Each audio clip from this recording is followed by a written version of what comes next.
Suspect sa bomb threat at bomb joke nahuli. Kinundina ng Cavite Police Provincial Office ang pagpapakalat ng bomb threat na nagdala ng pangambatakot, pagkantala ng klase at panganib sa mga estudyante, guro at komunidad.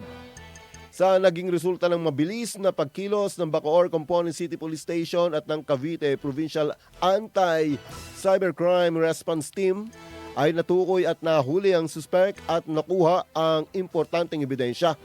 Ang kaso ay kasalukuyang isinasailalim sa tamang legal at child protection procedures alinsunod sa umiiral na batas. Git naman ng autoridad na may kaakibat na parusa sa mga nagpakalat ng maling impormasyon sa internet, maging ang bomb threat at bomb joke. Samantalang nagbigay naman ng advisory ang City of Bacoor para sa publiko na ang tatlong paaralan na mention sa bomb threat, kabilang ang Eastern National High School, Georgetown National High School at City of Bacoor National High School. Ang mga nasabing paaralan ay wala namang natagpo ang bomba sa loob at ito ay idiniklarang ligtas. IFM News Lucena.